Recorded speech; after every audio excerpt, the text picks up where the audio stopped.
actually flag up some stuff for discussion this afternoon. Much of my work is around wildlife crime, so I am going to pick up a little bit from where Donald was speaking, with the idea that if people are killing or taking animals, welfare becomes a consideration. But I'm also going to look at a couple of areas where perhaps historically we don't think about wild animal welfare as being a consideration in the way that legislation is constructed. So I'm going to take a point that Pete made earlier on where in his introduction he talked about the idea that when we consider things like pest control, companion animals, etc., we have historically thought in terms of negatives rather than positives. And here what I'm going to do is show how some positive duties can apply in respect of wild animals in ways that I suspect a chunk of this audience will already be familiar with. So let's see how we get on. So I'm going to start with the Animal Welfare Act 2006 and the associated country acts. And picking up on what Pete said, what these do is impose a duty to ensure animal welfare, which is placed on owners or responsible persons. So it's a positive duty rather than a negative. So rather than the negative duty, if you like, to avoid unnecessary suffering in an animal, and we'll talk a little bit about the way that unnecessary suffering may have, that concept may have expanded. What the law now does is requires active consideration of protected animals' needs.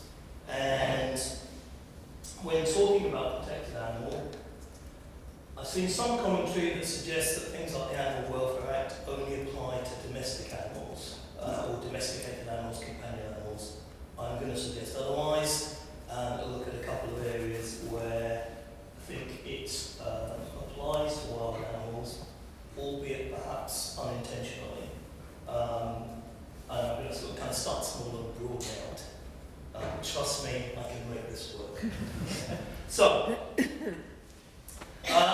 what the Animal Welfare Act 2006 does is it sets out standards of responsible ownership, prohibits the causing of unnecessary suffering to protected animals, creates a positive duty to refrain from causing unnecessary suffering, and a positive duty to take action where unnecessary suffering is being caused. It relates to a responsible person and relates to what is called a protected animal. So, the Animal Welfare Act 2006, and I should say the Animal Health and Welfare Act 2006 of Scotland, says a protected animal is protected for the purpose of the Act if it's of a kind which is commonly domesticated, it is under the control of man, whether on a permanent or temporary basis, or it is not living it in a wild state. Similar provision in section 17, I think, of the Scottish Act. You're a bit worried as if you're not sure where I'm going to go. I'm going towards the notion of under the control of man. Okay, so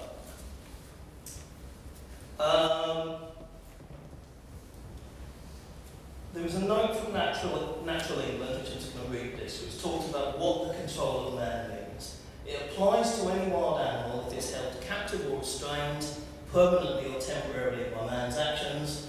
For example, when held in an enclosure, pen or cage trap, during transportation, while caught in a net, including a mist net, or a snare, or while held in the hand. So, held in the hand, apologies. So, control of man brings wild animals within the remit of some parts of animal welfare consideration, relating to a person has control or charge of an animal, a person who sets responsibility, for example through feeding, and in respect of things like a wild animal taken in for rehabilitation. So a wild animal subject to confinement and human control arguably becomes a protected animal, and welfare considerations should apply.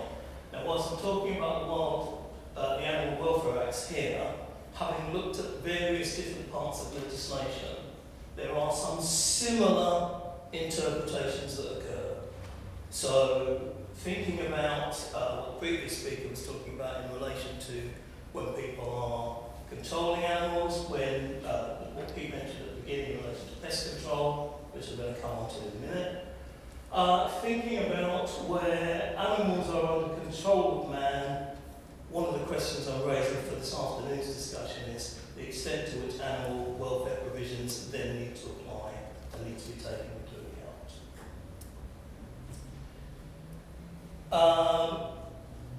And this brings in the Section 9 or equivalent duties in relation to animal welfare.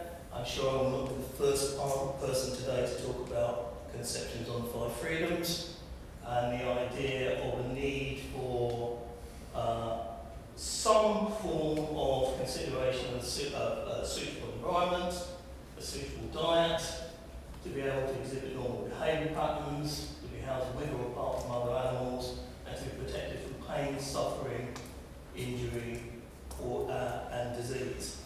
And looking at some of the codes of practice that have been issued under the Animal Welfare Act and its associated legislation, this is an English one. Okay, so there's an English code of practice, for example, in relation to the welfare of game birds for sporting purposes, and it talks about the need for welfare in relation to game birds. So not talking about any of the issues around the merits of game birds, but just talking about what's included in the code. And it said the contents of this code apply to birds up to and including the period when they are confined to the released pens. Once the birds are able to leave and re-enter the pens voluntarily, they fall outside the scope of the code. It's recognised, however, that as keepers will retain some responsibility for welfare of birds immediately post-release and until they're adjusted to a free living existence. Suitability of the release environment to meet the needs of birds must be considered. So, bringing in some consideration of welfare for birds that have been released, that birds that are still under some form of control. Is something that's flagged up. Okay. So, I've left my most challenging example to the end. Right? So, in relation to unnecessary suffering, I suspect that most of this audience is aware of the different conceptions of what constitutes unnecessary suffering. But physical discomfort, denial of normal behaviour patterns. We did a piece of work where we looked at companion animals and looked at the notion of suffering caused through mental anguish, exposure to distressing events and environments, and Donald mentioned this in relation to wild animals that will experience fear and will experience distress in certain settings. And the idea that the needs of animals in both an interior and exterior environment need to be considered. So, there is some guidance on what the welfare obligations will be contained in various codes of practice. I mentioned the Game Birds one just because the Game Birds one provides some guidance on birds that I would say are in a wilder setting than companion animals. And the code provides some guidance on the idea that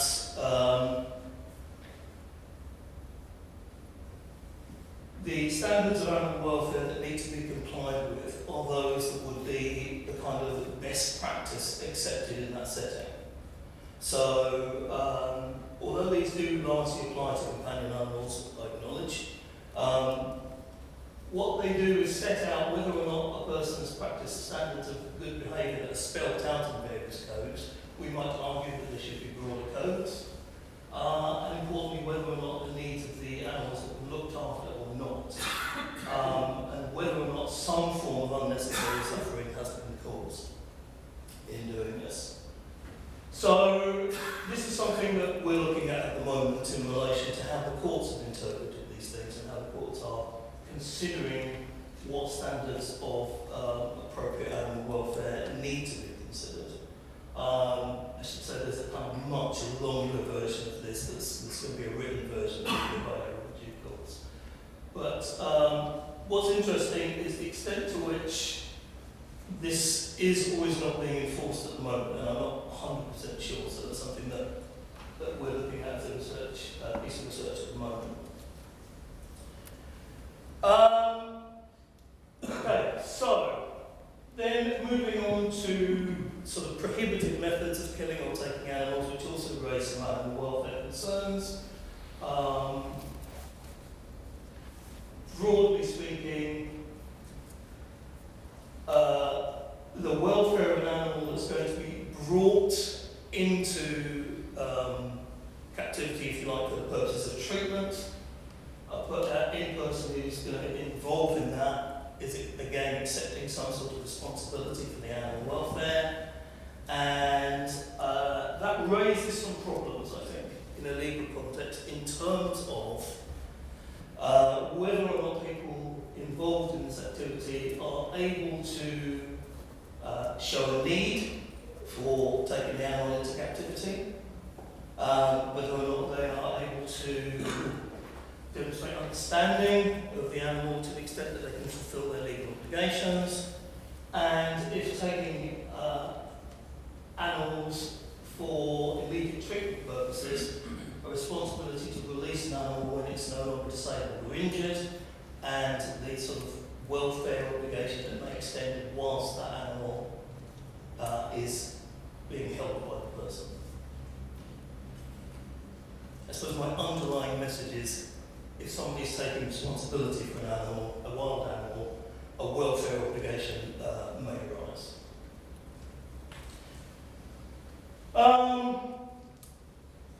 And Pete mentioned pest control, Donald mentioned pest control, so I thought I might mention a couple of things in relation to traps and general licences. So, licences that allow birds or animals, for example, to be taken for pest control purposes. I've got a quote here from one of the Scottish general licences, which says operators responsible operators who are using birds or animals in trapping operations are responsible for the welfare of any bird or animal under their control.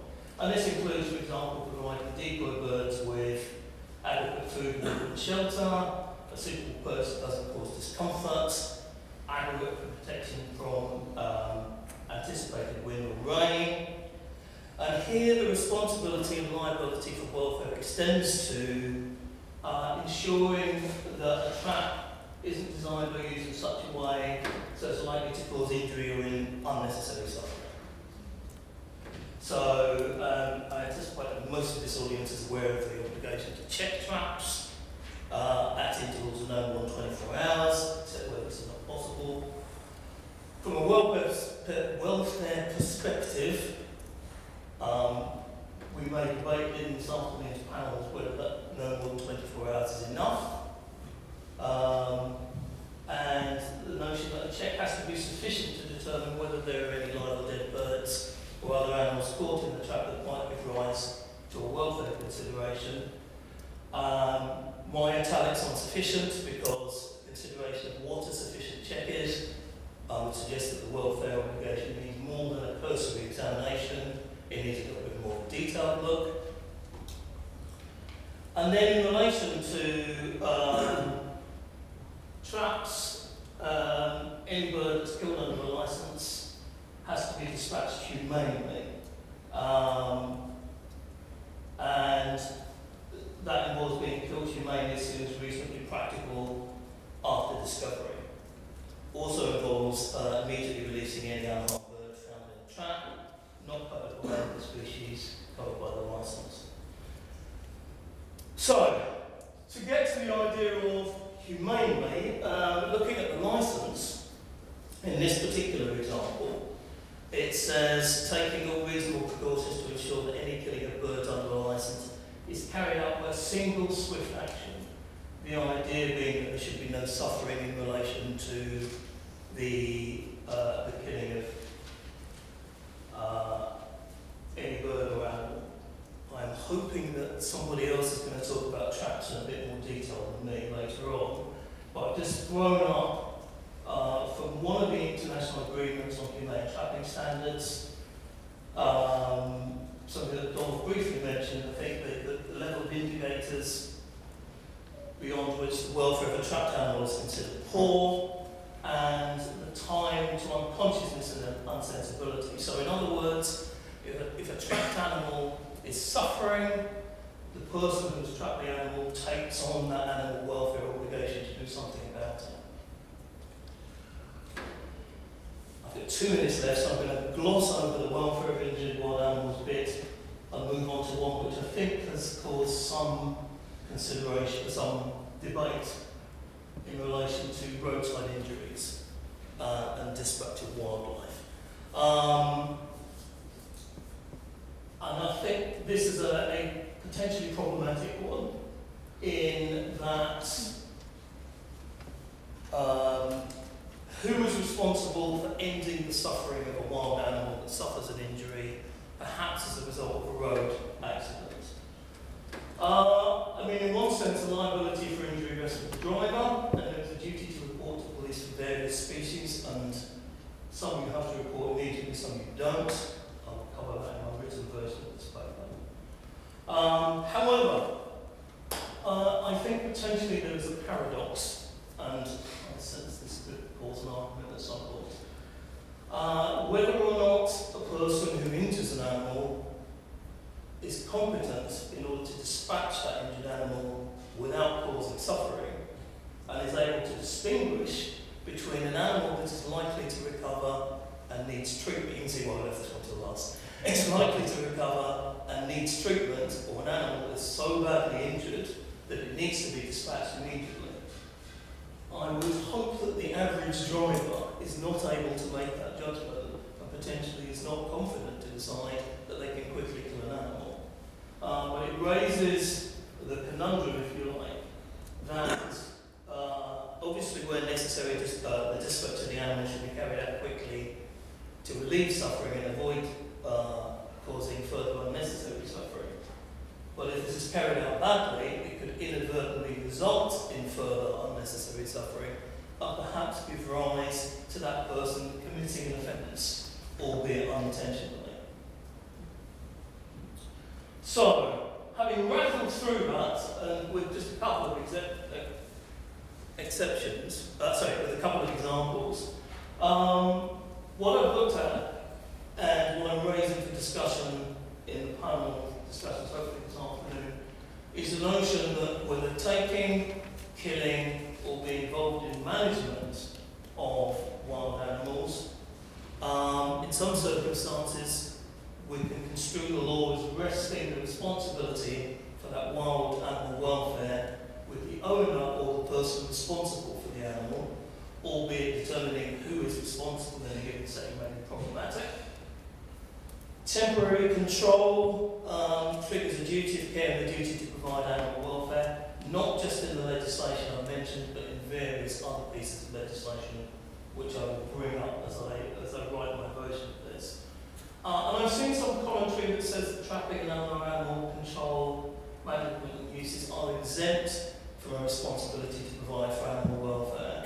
I don't entirely agree, as I've outlined, because in some areas there is a responsibility, albeit it may be slightly limited to certain actions. My final comment, I think I'm just on time, is that this is only a snapshot, but there are various areas where we can look at the responsibility for wild animal welfare being with the person who is accepting some form of responsibility for the care, treatment, management of that animal. Thank you.